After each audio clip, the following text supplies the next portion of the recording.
Assalamualaikum warahmatullahi wabarakatuh. Selamat sore, salam sejahtera bagi kita semua. Pada sore hari ini, kami dari gugus tugas percepatan penanganan COVID-19 di Kalimantan Selatan akan menyampaikan update penanganan COVID-19 di Provinsi Kalimantan Selatan. Kami informasikan pada sore hari ini orang dalam pemantauan berjumlah 1.232,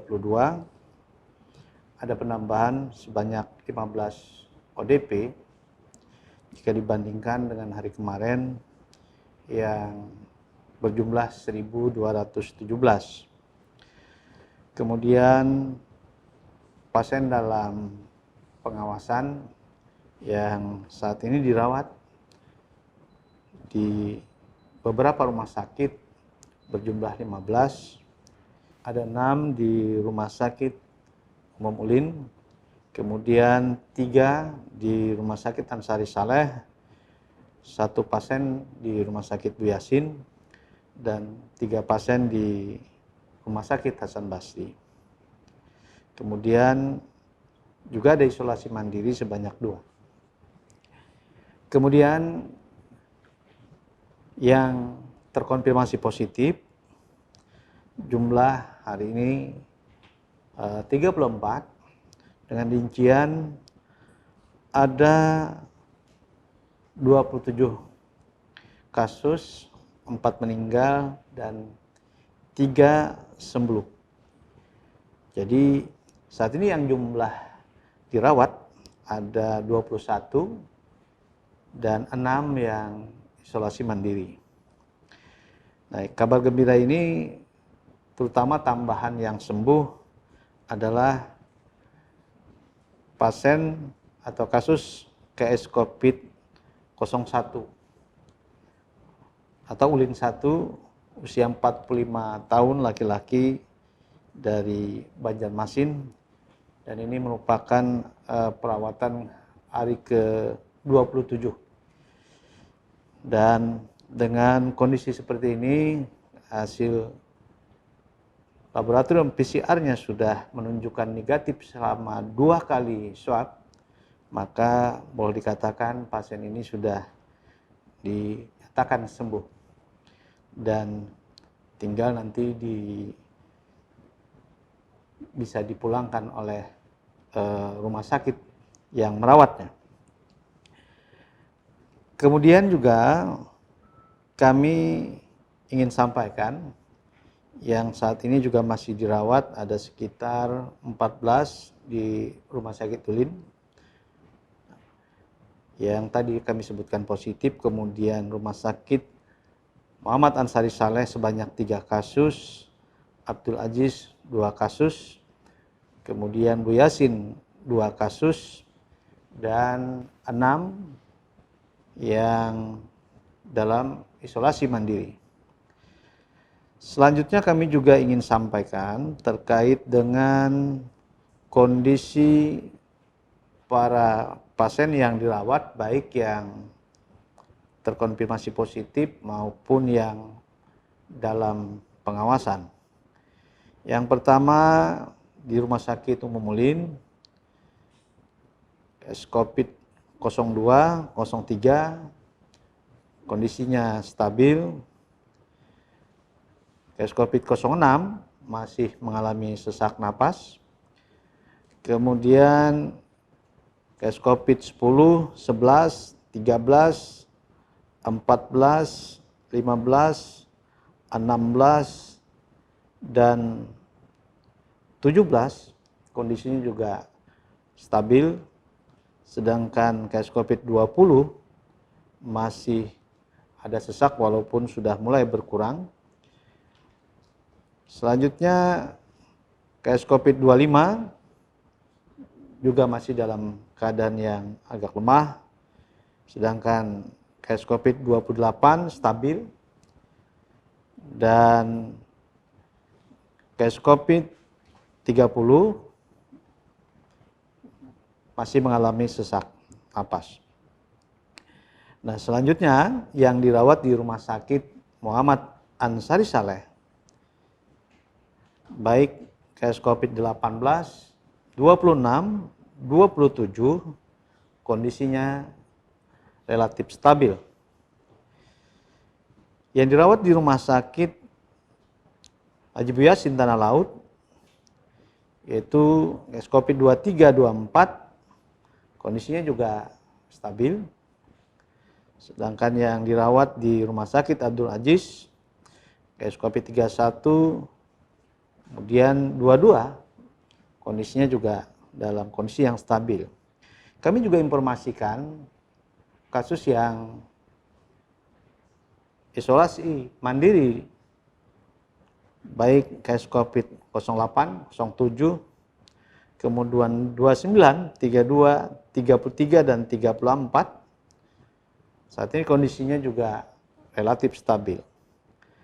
Nah, itu adalah kondisi pasien yang dirawat yang terkonfirmasi positif, baik yang dirawat di rumah sakit maupun yang isolasi mandiri.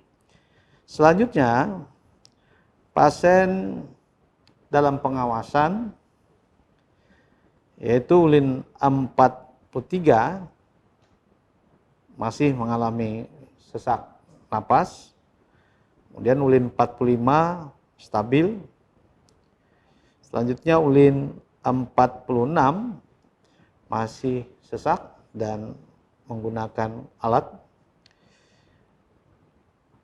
kemudian ulin 47 masih sesak napas dan kondisinya juga masih lemah, begitu juga ulin 48 dan ulin 49 masih dalam kondisi yang sesak napas. Yang dirawat di Rumah Sakit Muhammad Ansari Saleh, Mas 9, itu masih dalam kondisi yang sesak napas, sedangkan Mas 10 dan Mas 11 kondisinya stabil. Yang dirawat di Rumah Sakit Buya Tanah Laut, Biji 3, 76 tahun, laki-laki dari Tanah Bumbu, kondisinya juga masih dalam kondisi yang sesak napas. Kemudian juga kami sampaikan yang dirawat di Rumah Sakit Balangan, BL1, kemudian BL2, kondisinya stabil. Selanjutnya dari Rumah Sakit Hasan Basri, HB1, HB2 maupun HB3 saat ini dalam kondisi sesak napas sehingga masih memerlukan perawatan medis lainnya. Kami juga akan menyampaikan beberapa pertanyaan yang disampaikan oleh teman-teman para wartawan. Kami sampaikan bahwa pengajuan PSBB dari pemerintah Kota Banjarmasin saat ini juga masih dalam proses dan ada beberapa hal yang memang harus dilengkapi. Beberapa hal yang terkait dengan kondisi-kondisi yang mendukung persyaratan-persyaratan tersebut.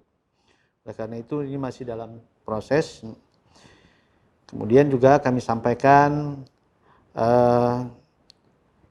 dalam rangka kita melakukan pemetaan dan upaya-upaya tracing maupun tracking dengan menggunakan rapid test. Ini sudah dilakukan sampai saat ini terlaporkan sebanyak 1.159 dan 115 diantaranya reaktif. Oleh karena itu prosentasi reaktif ini sekitar 9,9%. Dan ini tentu saja digunakan sebagai langkah penataan lebih lanjut untuk melakukan upaya-upaya isolasi, baik isolasi mandiri maupun isolasi secara khusus dalam tempat karantina khusus maupun di rumah sakit. Saat ini juga kami informasikan pemampatan gedung terutama yang di Ambulung ini sudah dipergunakan terutama pada OTG atau ODP yang hasil reaktif melalui rapid test. Saat ini ada sekitar 25 ODP dan 24 diantaranya adalah klaster Goa dan 1 berasal dari Kalimantan Tengah. Segala kebutuhan sehari-hari ditanggung oleh pemerintah Provinsi Kalimantan Selatan melalui gugus tugas. Kemudian untuk pemantauan dan perawatan kita menggunakan tenaga-tenaga medis maupun tenaga-tenaga perawat lainnya, baik dari gugus tugas maupun nanti dibantu oleh rumah sakit terdekat dalam rangka pemantauan. Dan kita juga siapkan segala sesuatunya terkait dengan aparat keamanan dalam konteks pengamanan. Selanjutnya kami juga yang sebagaimana kami sampaikan pada update sore kemarin terkait dengan strategi kita, terutama dalam upaya meningkatkan ruang-ruang perawatan di rumah sakit rujukan. Salah satunya adalah Rumah Sakit Umum Ulin yang kita tingkatkan. Harapannya adalah semakin kita optimalkan dan mudah-mudahan nanti kita dapat menampung lebih banyak apakah pasien dalam pengawasan maupun yang terkonfirmasi positif. Nah, itu adalah beberapa hal yang dapat kami sampaikan terhadap kondisi terkini penanganan COVID-19 di Provinsi Kalimantan Selatan. Terima kasih atas segala perhatiannya dan sekali lagi marilah kita bersama-sama bergotong royong untuk membantu bagaimana upaya kita di dalam pencegahan, pembatasan-pembatasan terhadap kerumunan-kerumunan ini agar kita dapat menuntaskan dengan cepat terkait dengan wabah COVID-19 ini di Kalimantan Selatan. Ya mudah-mudahan kita selalu dalam lindungan Allah Subhanahu wa taala dan wabah COVID-19 ini segera bisa berakhir. Assalamualaikum warahmatullahi wabarakatuh.